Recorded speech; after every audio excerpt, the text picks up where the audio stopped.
Good morning, good afternoon, or good evening, wherever you might be in this fine world. You are listening to the Startup Selling Show, talking sales with Scott Sambucci. That's me.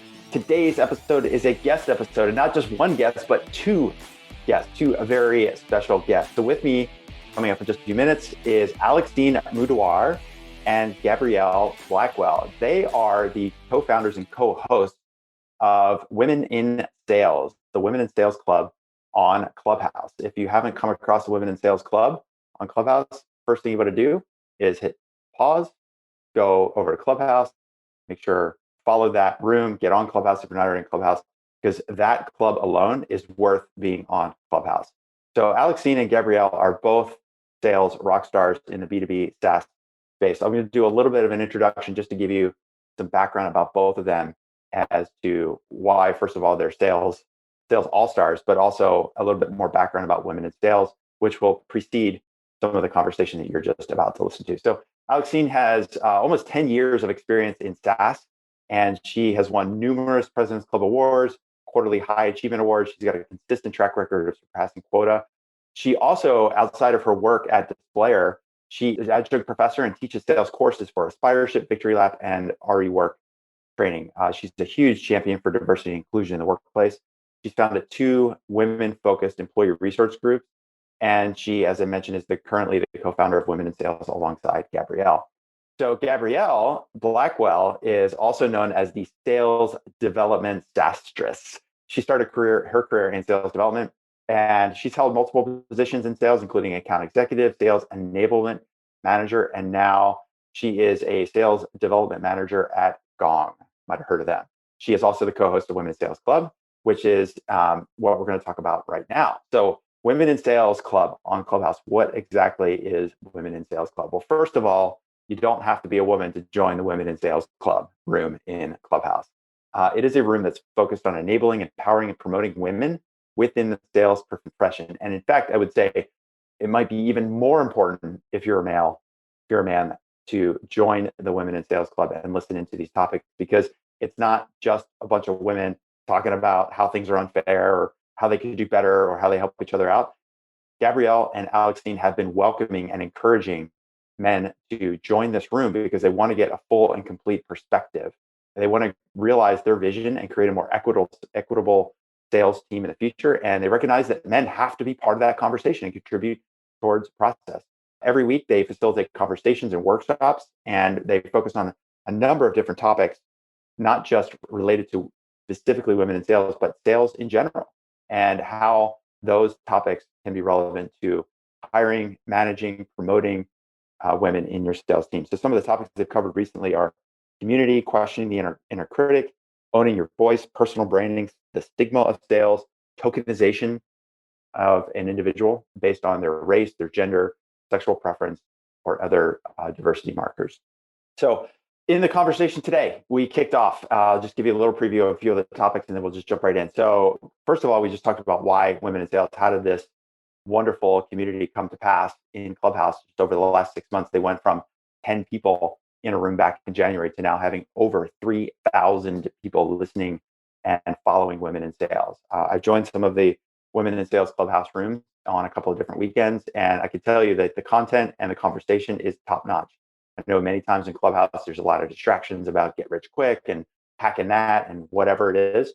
I can tell you this is one of the top quality Clubhouse rooms that are out there. So we talked about why women in sales, what was the origin story, how the two of them came to work together on this very important initiative. And from there, we talked about some of the core issues that we just discussed: diversity, inclusion, women in the workforce, minorities in the workforce.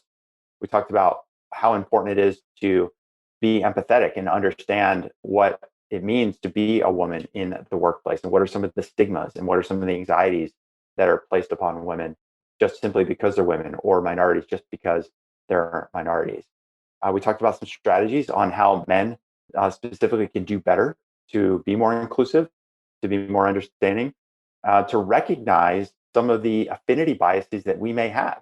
It's easy to go hire somebody you feel like reminds you of you 20 years ago or 10 years ago, but is that always the best person for the job? And in fact, how much of the data and research out there shows that teams that are more diverse, that are more inclusive, perform better overall than teams that are not. So these are some of the issues, some of the topics that we talked about in my conversation with Alexine and Gabrielle. Both are insanely busy. You should follow them both on LinkedIn because they are both publishing so many value bombs every single day on LinkedIn with their articles, their other podcast interviews, webinars where they serve as panelists. Of course, they have their clubhouse room. So impressed with them as people and how they've used this platform on LinkedIn to launch their own voices, their own brands, promote their own companies, the companies they work with, and of course now to launch and promote women in sales. So I highly recommend you support their work any way that you can. Make sure you join their clubhouse room, make sure you follow them and connect with them on LinkedIn. You will be very, very glad you did. So I think that's enough of an introduction. Let's head over to my conversation with Alexine and Gabrielle. All right, let's just jump right in. Of Alexine and Gabrielle, I've already done a pretty vast introduction. Already took like half the podcast episode to introduce both of you with your very expansive history and expertise. First of all, I just want to say thank you for making time today. Welcome to the show. Thanks you for having us. I know it's going to happen. Like we're going to talk at the same time. No, that's okay. I think I've done one other interview with two other people. We'll just go with it. It'll be, better than a morning show. But you're pros at doing this because you're running the Women in Sales Clubhouse room, which I want to use as kind of our main thread and topic here. And I know how busy you are because like literally before we hit record, Alexine said, "Oh, I just got an email from a customer. They said they want to go forward. So I got to go get that deal closed. And then I've got another demo at the top of the hour. I need 5 minutes before we wrap up so I can go prep for that." I know how busy you are. So I'd love to just jump right in. And so first question, and I'm sure you've answered this question 100 times, but for our listeners who might not know you or know Women in Sales, what is Women in Sales? You want to take this one, Alexine? Sure. So Gabrielle and I co-founded the Women in Sales Club. I think it was I think we're nearing 6 months now. It hasn't been that long actually. Really, it started out as a place for us to have some conversations that we wanted to have, but it turned into something a lot bigger than I think either of us expected. I just checked some of our user stats last night and we were at 3.1K members and followers. So really ticked up very quickly there in a few months' time. But essentially, it's founded by women in sales, very much, straight to the name there. But it's not necessarily a group that's meant just for women in sales. We have a lot of men in leadership roles and revenue positions that also attend our conversations. Basically, it's just a variety of different topics that we're doing every single week. We do 2-hour discussions. And it could be ranging. We did one that was on does imposter syndrome actually exist? We've done ones that are really tactical about cold calling methodologies. We have an event coming up for Pride.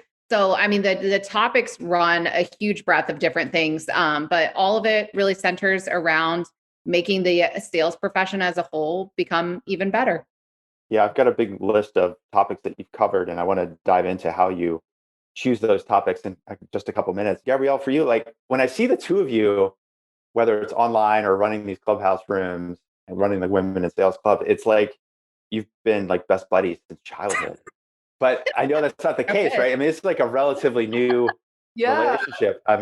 So what's the origin story? How did the two of you come together to really found and operate Women in Sales? Yeah, the universe put us together. That's what I'll say, and that's what I'm sticking with. But Alexine is a stellar salesperson. I've been aspiring to be a stellar sales leader in the sales development space. I think it's probably just a matter of time, and us also being in the Chicagoland area, right? It's just a matter of time before we came together. So I know we had been on a few panels and webinars together. So there was a number of experiences that we had. I was actually reflecting on that this morning during my walk, where I was just exposed to Alexine's point of view over and over again, and also saw her all over the place on LinkedIn. And then there was a time where I was on a podcast with Marcus Cauchi on the Inquisitor podcast.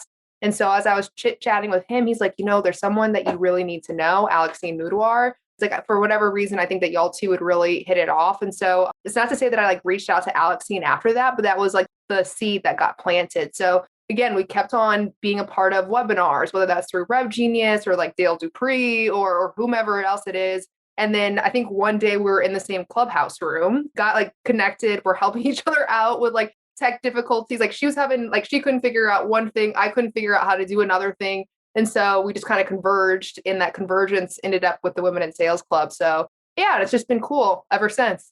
Yeah. So, I mean, you started back in January, if I'm not mistaken. So Yep. you mentioned about 6 months, which is really when, like, that's when I first came across Clubhouse, I think late December into January. And that's when it was really starting to catch some momentum. What prompted you? I mean, I guess back then, maybe it was just easier, like, oh, let's just set up a room and start having a conversation. And now you're at a place where you got over 3,000 people that are following the show. So how has the show evolved, or how has the club evolved from the initial vision that you had, like, oh, let's just get in the room and talk, versus really where you see it going in the next 6 months or 6 years? Yeah, I think we both see it as like we're on the precipice of something really great that was somewhat unexpected. Like I think expectation was we will host some of these rooms and we will be grateful if 10 people show up and we have a really solid discussion on a topic that we are selfishly trying to learn about too. Like we're very much not like teachy when we're there. Like we're kind of orchestrating, keeping the conversation running, but we're also in the background, like taking notes. I mean, Gabrielle is like a whole notebook full of notes from these sessions. So I think expectation was that. Reality is this grew a lot faster. We kind of have a group now, a core group that kind of attends every single weekend, including like Lori Richardson, Larry Long Jr., Jeff Bajorek. So we have like this really nice core group that's formed. I think the future is still being written. I think the expectation at one point was like, we'll just kick it on Clubhouse. And now we're like, okay, what live events can we roll out? What other partnerships are we actually going to start looking into? What are some broader in-person events that we can start to get into as well as things kind of dissipate from the last year? So I think there's a lot ahead, and I don't know what the future looks like, but I'm really excited. I think that the world is our oyster right now. So we're just kind of figuring it out as we go on the fly, but it's working. And we kind of have our unspoken agreement that's like, as long as we're still having a good time and like people are still having a good time with us, then we're good. Yeah, I love that. When did you know, was there a certain moment early on where you realized this is bigger than 10 people getting in a room and having a conversation? Was there a certain conversation or a certain one of the, or I want to call them episodes, but one of the rooms that you hosted where you're like, oh, I see where this is going. Almost like the version of starting to hit on product market fit, I guess. And maybe there wasn't. I'm just curious if there was. No, that's a good question. I will say there for myself, not necessarily a room, but something that I noticed, and like Gabrielle knows this too, because I brought it up to her. I had the worst anxiety after the first like 2 or 3 sessions, like horrible for hours afterwards. I'm replaying every word I said. And so I was like, oh man, I'm anxious. Is this right? And what I realized is that was like growth anxiety. Like that was like a different kind of anxiousness that I wasn't familiar with. So the first couple of times I was encountering it, I was like, oh God, like, what am I doing? Like this, but I realized I'm out of my comfort zone and I'm doing something I haven't done before. So this is actually good nerves. And then that started to kind of like dissipate and go away and change. So I don't know. For me, I think when I started feeling a new type of anxiety, however weird that sounds, that was like my trigger that said, actually, like, this is you going into growth mode, like, let it happen, roll with it. But I don't know, Gabrielle, I'm sure you have a different perspective. I feel like I'm about to say some really corny stuff right now. Like, I don't think there was like an exact moment of like, oh, wow, this would be big, or like we're on the precipice of something amazing. I think there was something that started where like Alexine and I were just talking about, oh, let's like she was the one who came in and was like, I want to launch a women in sales club, right? And she invited me into that. And so then we got to start talking about, okay, well, what do we want these conversations to be? And it was like, okay, well, what about being the only woman? And the experience that I had was the first time that I was ever on a sales team, I was on a team of all women, right? But I was the only Black person. So there was a conversation that I really appreciated having with Alexine. We talked about somewhat of the vision or the aspirations that we had for the room or the group or the club, right? And how that might differentiate from a lot of the other groups that you see that are focused on women in a sales profession. And so I think there was this like wow, we have a lot of the same values. Doesn't mean that we agree on every single thing, right? Doesn't mean that we see everything in the same way. And so having these two different perspectives from people who are in two different positions, right, but still very much focused in the same career, like this could be really, really interesting. So for me, it might have started off at the beginning of those initial conversations with Alexine, as far as what's even the first topic that we want to have. And then over time, yeah, like the room grows. We had some people come in who weren't so great. I felt more confident telling people to shut it down, or like finding. So like even with what Alexine is sharing up, it's an opportunity for growth for her personally. Like there was opportunities for me to grow in this as well. So, and then I also started to notice that I wanted to prioritize this more. I felt like we could have a much bigger impact with this than maybe some of the other projects that I was working on as well. So, and then there was, of course, the people who keep on coming back. I think of like a Vicky Gurney and a Jim Ali, right? Even an Amy Wu, for example. There's a whole list of people, but these are folks who are also pinging us in the background, like sharing, okay, like here's what we really loved. Like this really hit me. Like here's what I would love to hear more. And so you recognize like, wow, that there is an opportunity to be like a medium or channel or facilitator of something that's really, really interesting and really great and can actually have a big impact on people in their careers. And the fact that we're also very much focused on we not just want men to be a part of the conversation, we truly appreciate and see that the perspective of men as essential within this. It has to be an integrated experience. And again, like these were conversations that I had never had outside the conversations that I was having with Alexine and then within the room as well. So like that to me is where I think there was that initial seed that got planted of this could be real, like this could be interesting, right? Like this could be like the group, the room, the club that does something and takes it to the next level. So that's my answer. That was good. Yeah. I will say there was like there it was interesting. Oh my gosh. Okay, we'll edit that out. God. You have a bloopers reel that Retake. We're in real time. Oh my God. I mean, you do stuff, I guess in the clubhouse, it's not recorded, so nobody can. I just flip my damn. Like, whatever. Okay. Never happened. It's great. Like just add this to the blooper. Where did Alexine go? She's like at the table, We're gonna put this one. We're gonna put this one in the promo video. Okay. Okay. Let me reset and not flip my computer. So yeah, I think there's also a piece of this where it was it's really good that Gabrielle and I had alignment, because there was kind of a polarizing piece of this too, where in the past, some feedback that I had gotten when I was kind of hosting different events that were specific to women in sales, I did invite men to those conversations, and I did get messages behind the scenes that were basically like, hey, this is supposed to be a women in sales event. Why are there men here? Like, you're not doing the right things. And so I think like once she and I had that alignment, I was like, okay, then this is probably someone that I'm more comfortable running with, because we're sort of in alignment with our vision and what we see for the future. But that was a piece, for me personally, I did get some negative feedback behind the scenes initially, but since then, not so much. Yeah. It's fascinating to hear that from a pure, like, think of it from a startup product perspective. I mean, you're talking a language about user feedback and finding those early champions that are messaging you like, oh, if you could do this, or what about that? It's the same as like product features in a new product. Like, oh, if you had this integration, or if you had this new feature, that would be even better. And the same with also having the ability to ignore the negative feedback and saying like, no, this is where we want to go with, this is our mission, this is our vision. I appreciate the perspective. If that's the way you want to run a room, then this isn't for you. There's other forums where you can go have those private conversations. This is designed a certain way. So either you're with us, or if you're not, that's cool. Like, there's other opportunities. So that's where you start, like, I'm seeing and the same with like the uptick of getting a 3,500 went from like 10 people to that in 6 months. That's that true sort of adoption inflection curve that you talk about with something going viral, the way you would want a new product to go viral. These are all really good signs. And almost like wonder what it would be like, what it's going to be like 12 months from now, or even by the end of this year. Scott, you are gassing us up. Thank you. You're welcome.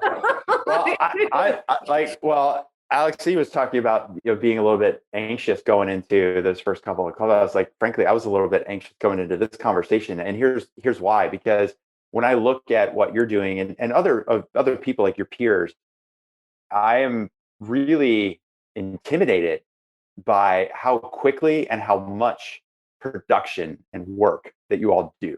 Like when you talked about seeing Alexine on LinkedIn, and I see your stuff on LinkedIn as well, Gabrielle, it's like, it's not just like constant, but it's value. And you're like on podcasts and you're on webinars and you're posting, and your posts get hundreds of likes and comments all the time. And I look at that and I'm like, how does somebody like me keep up with people like you? It's amazing. And I just, and also the fact we haven't mentioned that your show is on a Saturday at 2:00 Central. So it's not just like, oh, it's like Friday afternoon at 3:00. People are winding down for the week. Let's just jump on Clubhouse and talk about sales.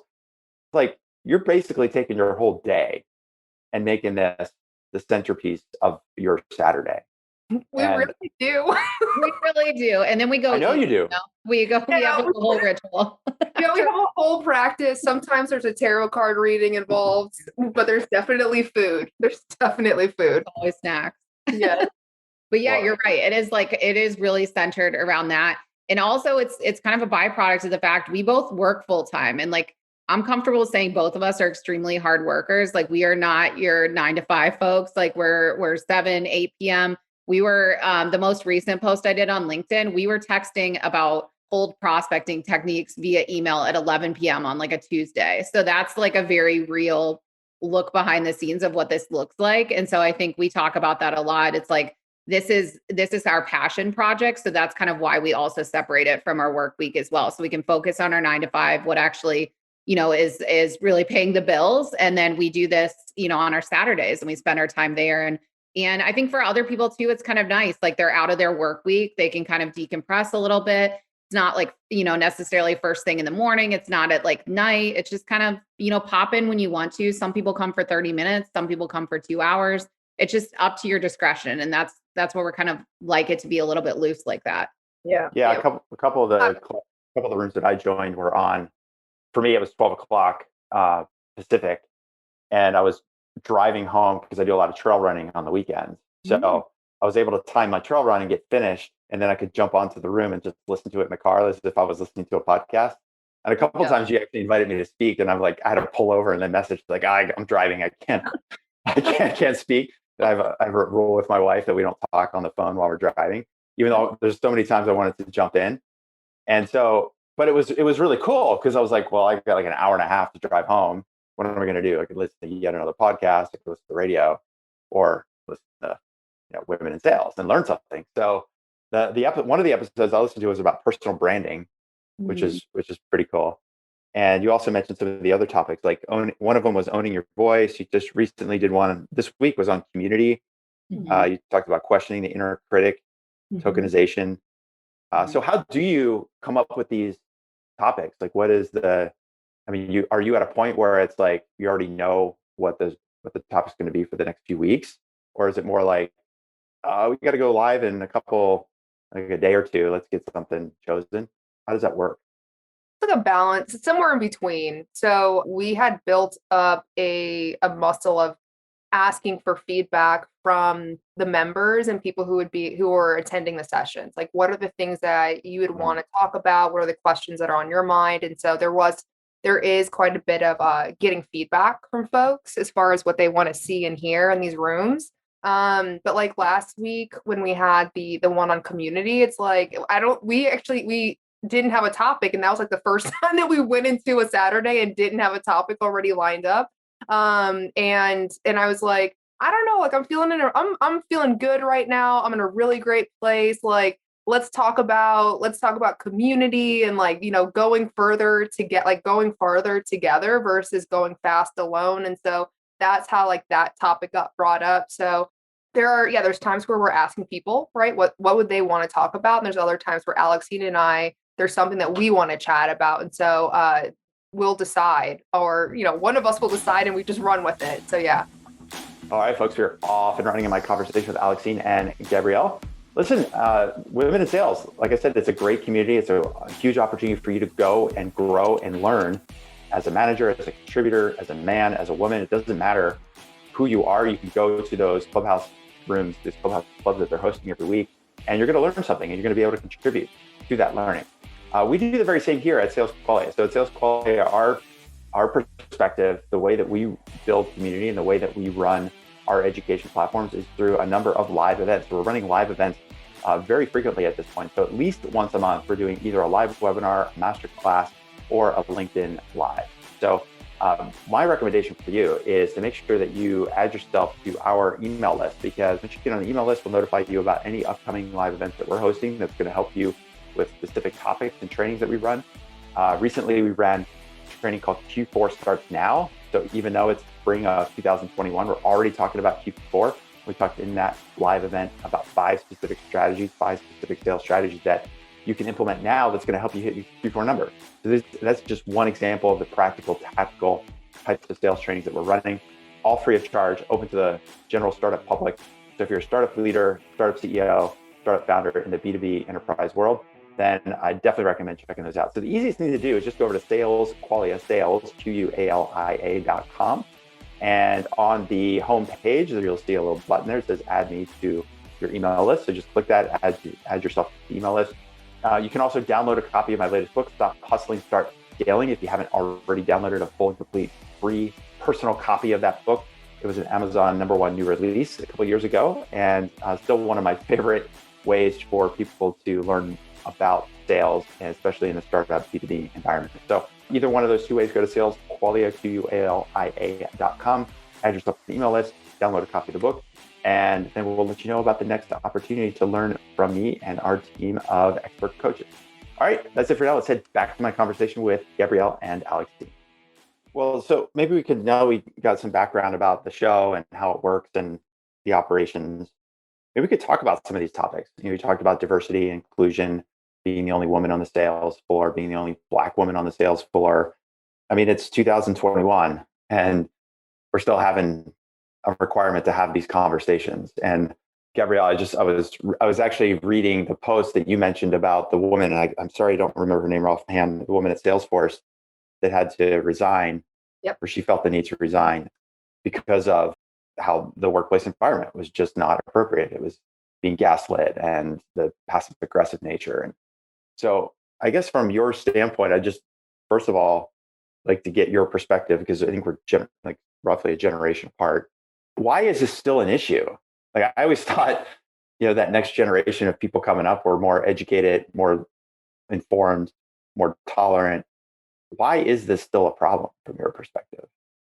Ooh, that's a big question. That's a big question. I know it's a big question. I've got, how to put this. So I'll provide a story, right? And then I'll get to the point. But I'll give you an example. My grandfather, he started working at IBM as a systems engineer, moved into a sales role in the late 60s. And the way that he had talked to me about this time was a time where socially things were segregated. You can live in the exact same neighborhood, like a Black family with a white family, but there was absolutely no interaction. And the only thing that was truly integrated were like kind of public spaces.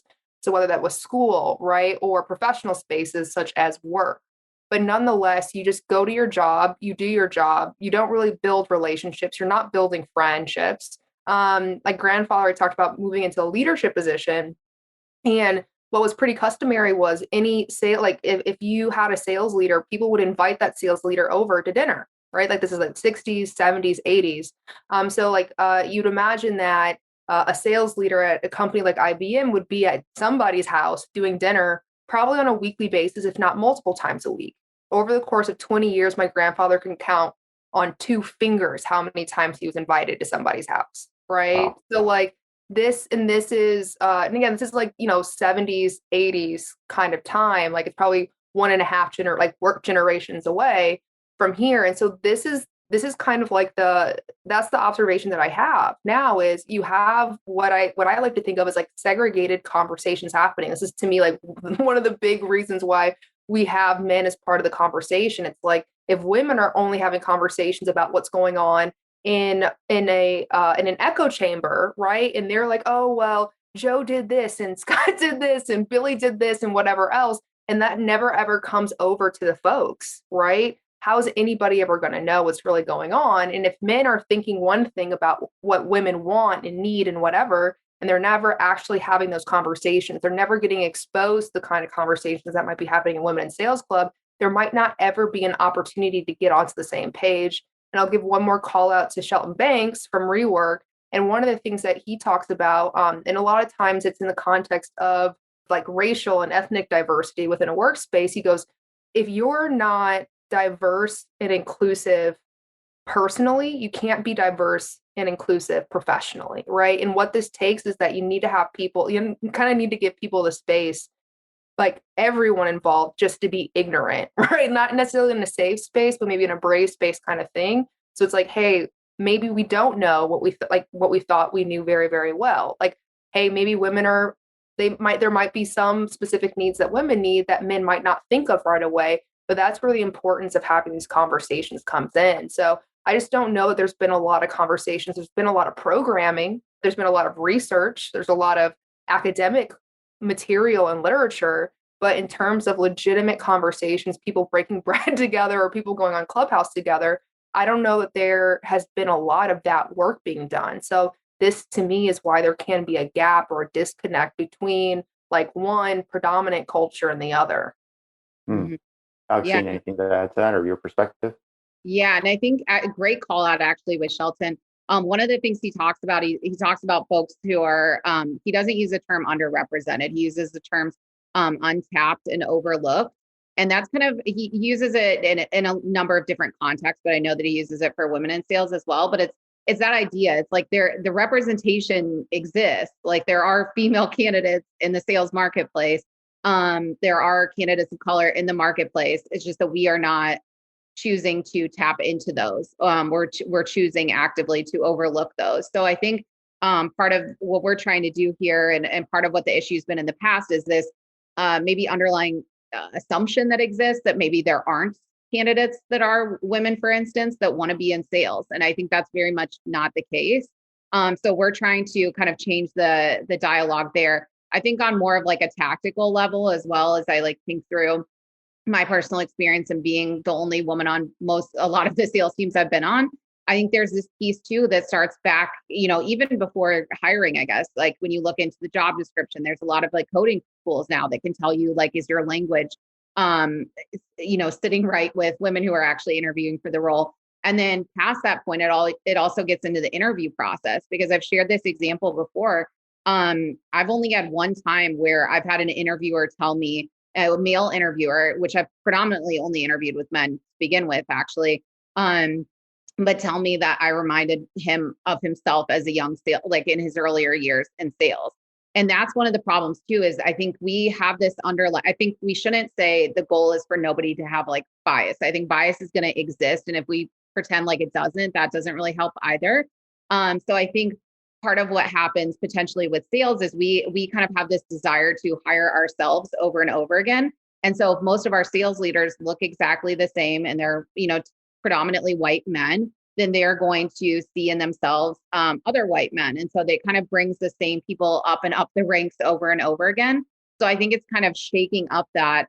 And I think part of that, what we're trying to do as well, and part of Gabrielle does a really good job of this too, is actually bringing data to the table. Like there's a lot of data that tells us more diverse teams are more successful. There's a lot of data that says women are more successful in sales positions, that they're better listeners. There is data that's been collected around this.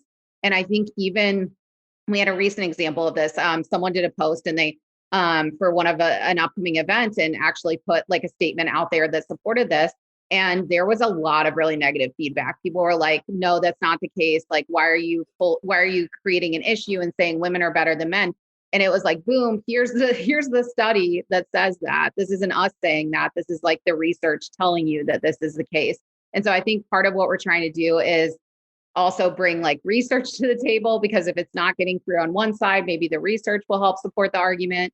But I think that there's a lot of reasons that the needle hasn't really pushed forward. And I think about like Lori Richardson, who comes to almost every one of our Saturday sessions. She's been doing this work for decades now. And so she's, really been a huge supporter. She's really proud of the work we're doing. She's helped us a ton.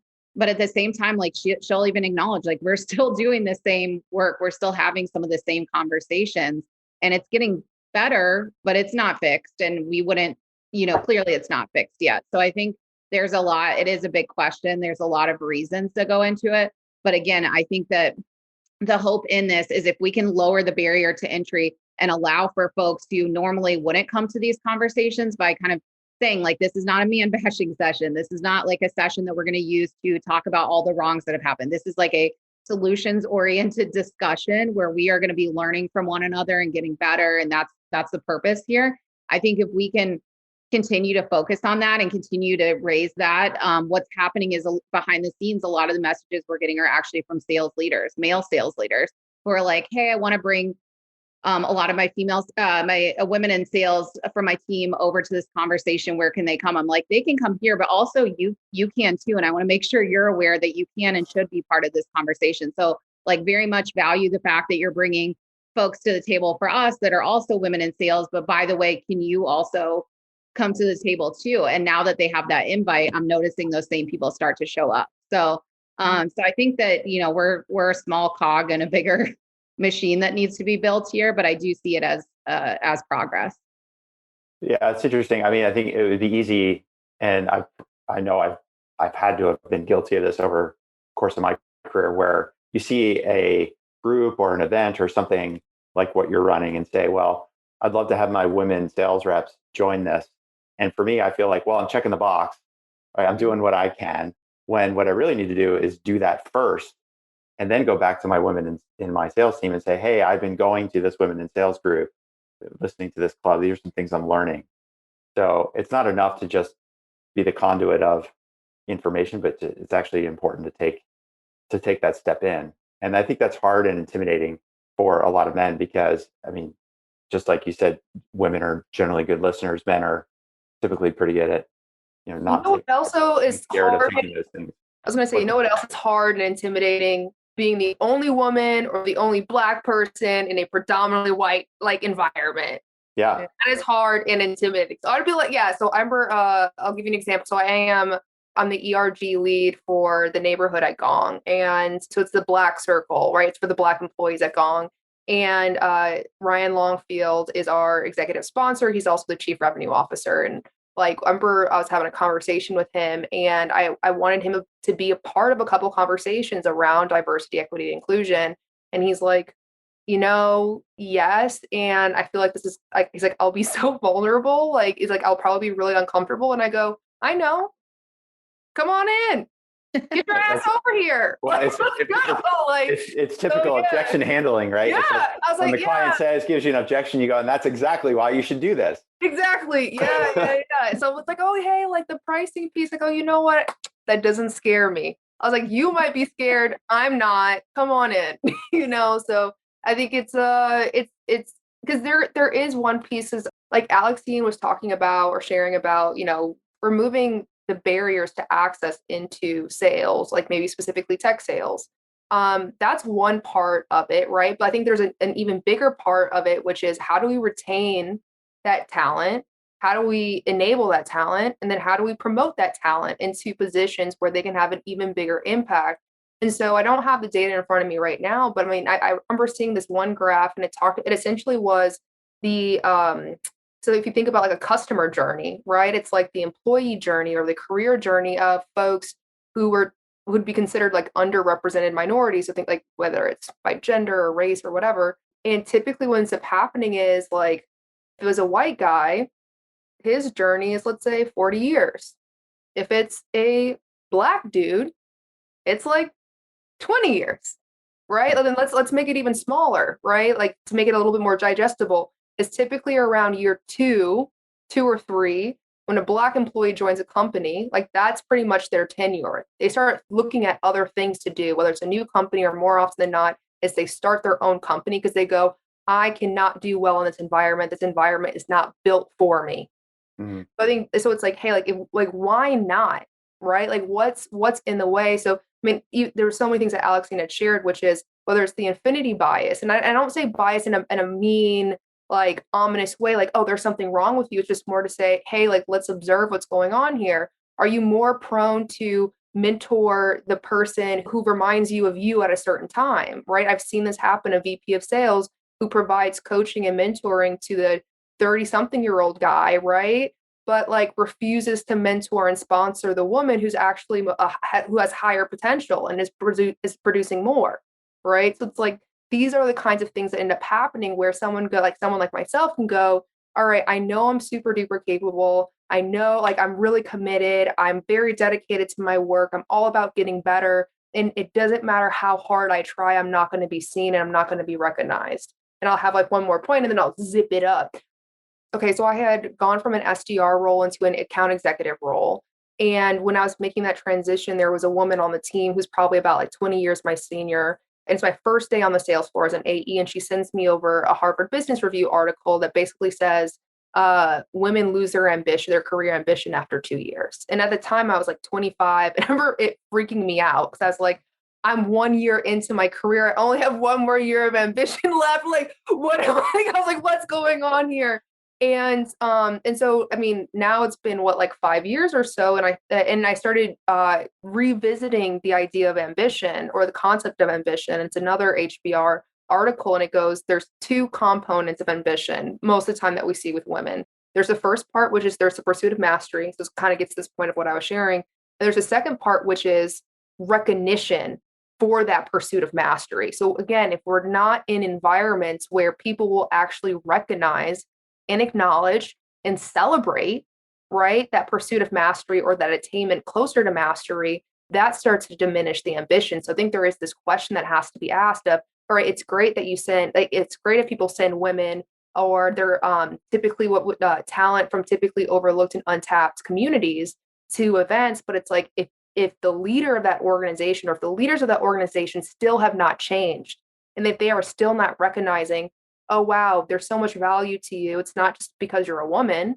right? It's not just because you're an underrepresented minority, but it's because, wow, you are super dedicated, super committed. You are investing in yourself professionally. Like you're getting mentors and everything. You have a relentless pursuit of excellence, right? If people are not actually saying that, they're not recognizing that, then that's where people start to go, this is not the space for me. This is not the place for me. I either need to create my own or I need to find a new one. So that to me are things that like folks have to consider as they're bringing in diverse talent and they want to actually retain them and promote them up, and whether that's into like more senior roles or into leadership positions. When you think about here we are coming out of the pandemic, at least here in the US. And obviously you're seeing lots of turnover right now in the job market. Some people are choosing not to go back to work because they don't want to go in the workplace. They don't want to go back to the office. Sales jobs, I know, like even our own clients at our coaching program, their sales reps are getting poached. And it's just like, I just hired this guy a year ago and now he's getting poached and he's moving over.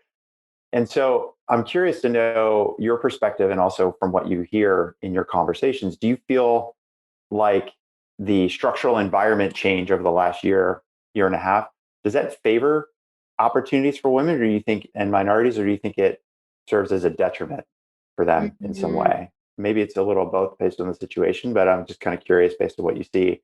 It's like, oh, more work from home might be better for women. Maybe more work from home might be more difficult for women. I don't know. I'd love to hear. Yeah, I mean, we know that I don't know what the exact number, Lori shared it actually recently on one of her, but the exact number of women who left the workforce since the pandemic began, we know that it's staggering. We know that number is just absolutely staggering. So I think there's multiple pieces. I think we need to if people want to be back in the work, I think we need to help bring the women that have left the workforce that do want to come back into the fold, because we've had such a big drop off there. I think there's definitely more opportunities. Like we're seeing companies get more aggressive with hiring. I have an inbox full of recruiters that would say the same. So I think you do have that piece around, the hiring ecosystem has changed. I also think attitudes have changed big time. I think we just went through what none of us want to really like address based on, which is a global trauma, like a global full-on trauma that we just experienced.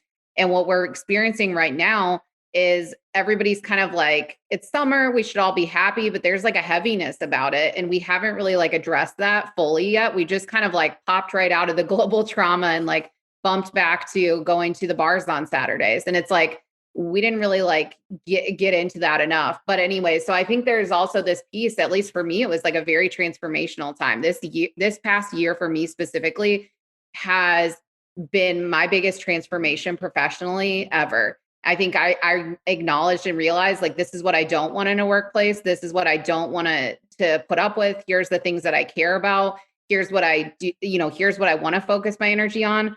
I think I definitely developed a healthier relationship with work. I mean, sometimes I'm still working extra hours, but I do think I got to this place where for a long time, my identity was really tied into a lot of the companies I worked for. And I felt very much like that family kind of like, we always use that as an example, like we're all a family. It's one big family. The reality is millions of people lost their jobs overnight in the pandemic and they were all family members. And so I think for me, I kind of had like this realization where I was like, all right, like this is, and it's not to say that we can't really like the companies we work for, that we can't appreciate the things that we do, but there is like this piece for me, I guess, on an individual level where I was like, this is a job. My identity exists over here. The two intersect, but like these are different buckets and different focal points in my world. So I think, I guess to your earlier question, I don't know if it helps. I don't know. I just think we have so much back work now we need to do to like get the folks who left the workforce back in the first place.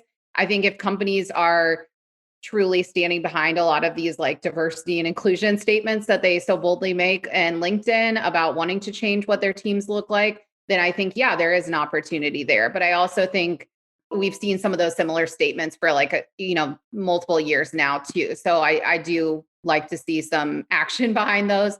But I guess it for me, it remains to be seen what, if it's good, if it's bad. I just think we have some work to do. Yeah, I mean, just my anecdotal observation, like living with my wife, which is what most people do, watching her go through the last year and a half versus the way I handle it. And I think there is some different perspectives on what is necessary. And this feeling of like anxiety that she experienced is like, I gotta like do even more at work now that it's home because I want to make sure that my boss knows that I'm not just like taking care of my son. And like, I still want to make sure that we're having dinner and I still want to do this and I still want to do that. And I'm like, well, I can do like most of that stuff. You don't have to do it all. But the initial presupposition is like, no, I have to do this. And she carries it on her shoulders. And I see the same with our people that we work with. We have a head of operations who has two kids at home and same thing, pandemic happened. And we had conversations. She's just like, I got so much I got to do at home and I got this and I got that. And I feel like in general, women, they do have this feeling of anxiety, or they have the idea of like, I think what was the phrase you used earlier of questioning like your inner critic a little bit. Like, am I doing enough? And I think there needs to be a recognition of that from men to look at that and say like, I have to recognize that and make sure that I'm doing enough to recognize the work that women are doing and what they are balancing and understanding. Okay, I know you got this other stuff going on, but we can make this work anyway. Yeah. And I remember Scott Leese actually said something that stuck with me. I think it was during our Surf and Sales, Women in Sales kind of collab session, or maybe right before.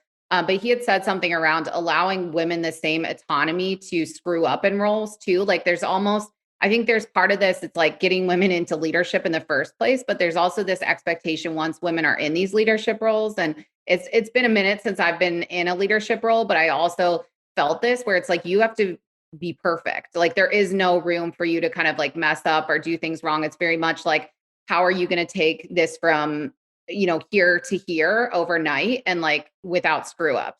And so Scott Leese actually pointed this out, like allowing for the ability for there to be autonomy to make the same mistakes that you would allow for it with your male leaders as well in the workplace. So I don't know, that just kind of stuck with me as like a resounding theme too, because I very much felt that even when I was in leadership roles, it was like, I think that's part of the anxiety. It was like, there was no area for me to A/B test. It was just like, there is no test. Like we're going, it's game time. So I think that there's a test. You just better get it right. Yeah. You better get 100% or you're failing. Yeah. So yeah, there's very much that I think exists too. And I don't know where that comes from, or if that's just kind of like from years of how we were raised. I'm not sure, but that piece stuck out to me too. And I that comment stuck with me.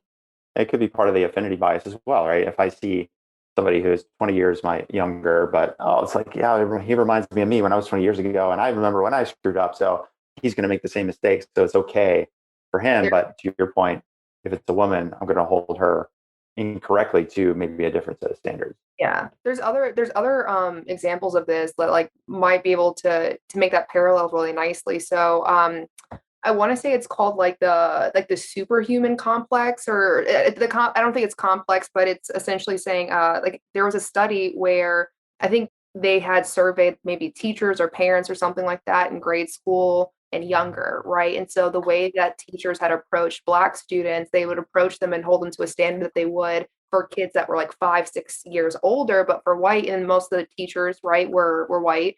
And so, but with the white, like with the kids who were white, they treated them as if they were 5 years old. So, and I mean, there's probably so many examples that I think of like a trait, like oh, what was it Tamir Rice, right?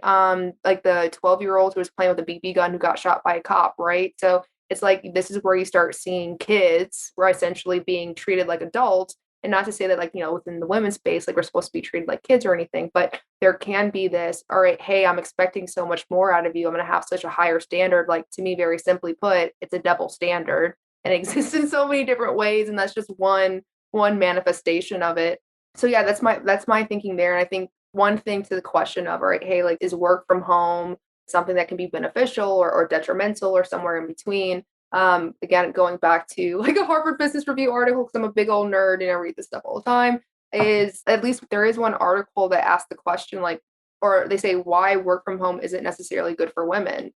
Most of the time when you think about like home duties, it typically falls on women, right? And that's not even to say like that, and that could be within a two-parent home, but you also start to consider about the pandemic and who was most affected. It's mostly like Black and brown women who were affected predominantly, and where we start to see like homes that don't have that two-parent home all the time, right? It's within those communities as well. So now you have folks who are having to balance or try to like negotiate between, all right, well, do I work, right? Do I spend time with my kids? What's going on here? So there is this strain that gets put on the person within their family, within their unit at home. I think there's other parts as well of this where if I was talking to Kevin Dorsey like months ago, and I remember sharing an experience that I had of, just getting into sales, and the chief revenue officer was like, hey, listen, here's how you get promoted. You come in number one, you raise your hand and you tell us what you want, right?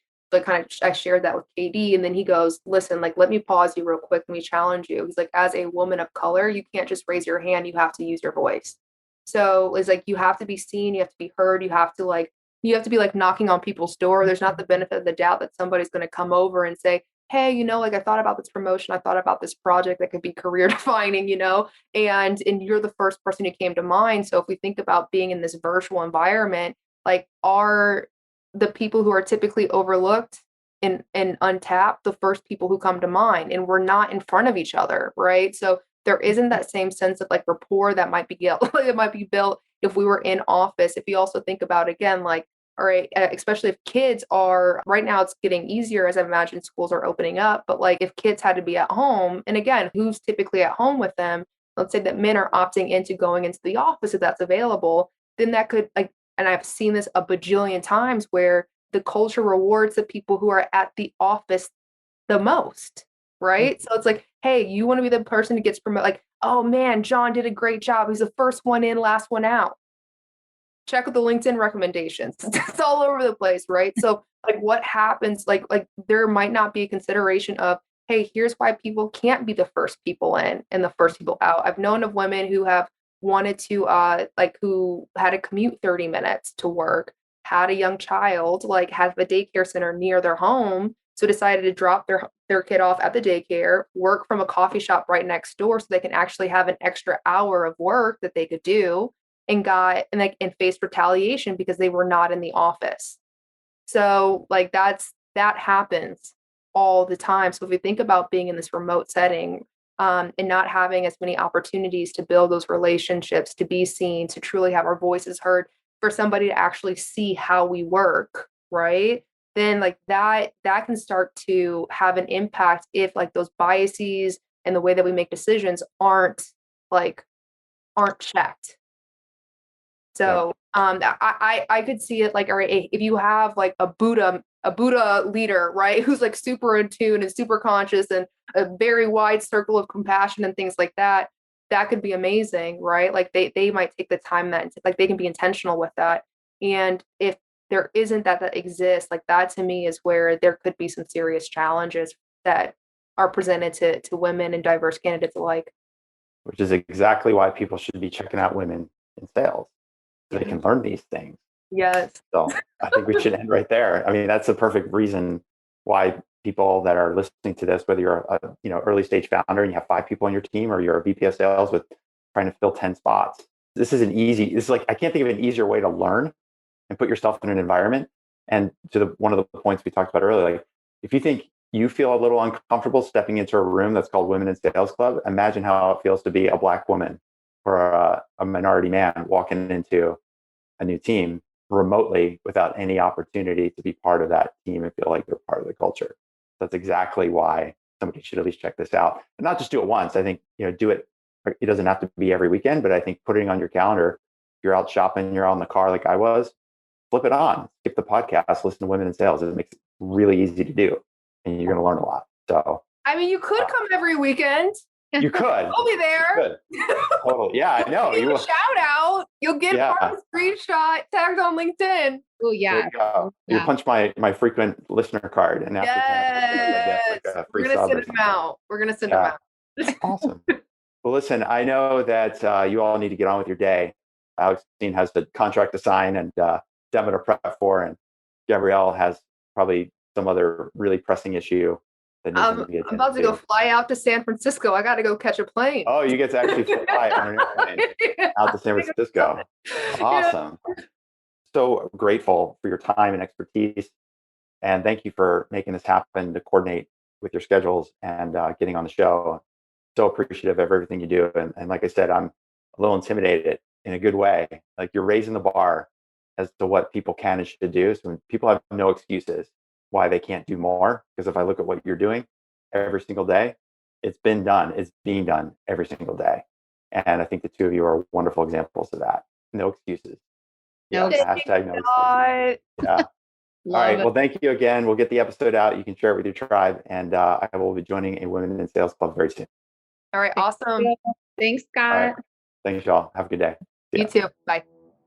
All right. That's a wrap. Like I said, I was a little anxious, a little nervous walking into that conversation because the two of them are both individually stellar contributors to the sales community, and together they're just a powerhouse team. And I'm just so impressed with how much they've been able to do with women in sales in such a short period of time. And I'm excited for the opportunity that they are presenting to other people, just like you, to learn about women in sales, to learn about how we all can be doing better with diversity, inclusion, women in the workforce, and how we can all be improving our own teams and just changing the whole mindset that's existed now for centuries. So excited for them, excited for you that they have this opportunity, and you have this opportunity to learn from them and the community that they are building.